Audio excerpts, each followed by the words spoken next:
Time is the best medicine. क्या आप लोग जानते हैं कि समय एक सबसे अच्छी दवा की तरह भी काम करता है? कैसे? कि as we all know that all human beings are emotional, यानी कि हम सब इंसान बहुत इमोशनल होते हैं और नेगेटिव इमोशंस हम सबको कभी ना कभी and in most cases over power करते हैं। तब हम उन emotions negative emotions like fear, anger, envy, jealousy हमें ओवरटेक कर लेते हैं और तब हम उन इमोशंस में आकर कोई भी डिसीजंस लेते हैं या फिर कोई भी एक्शन लेते हैं जिनकी बहुत खतरनाक कॉन्सिक्वेंसेस होते हैं और उससे डैमेज हो सकता है। और जब हमने इमोशनली रिएक्ट करके कोई एक्शन ले लिया तो बाद में जब वो इमोशन कूल डाउन होता है तब हमें समझ में आता है, तब हमें अक्ल आती है कि ये क्या कर दिया मैंने, या फिर गुस्से में होते हैं तो ये मैंने क्या बोल दिया।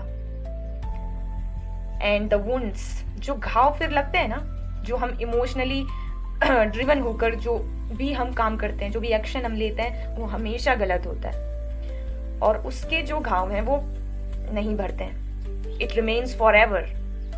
लेकिन इन ऐसे इमोशंस में भी, इन ऐसे वुंड्स में, इन ऐसे घावों को भरने में भी टाइम का एक बहुत एसेंशियल रोल होता है। टाइम के साथ साथ ये जितनी भी सारी ऐसे डैमेज होते हैं वो टाइम के साथ ही हील होते हैं, यानी कि समय के साथ ये घाव भरते हैं। जैसे कैसे हम पे कोई चोट लगती है, घाव लग जाता है तो उसको भरने में कुछ टाइम लगता है, लेकिन वैसे ही जब इमोशंस का घाव लगता है उसको भरने में भी कुछ टाइम लगता है और उसकी कोई बाहर से हम मेडिसिन नहीं लेते हैं। उसकी medicine, time itself is a medicine.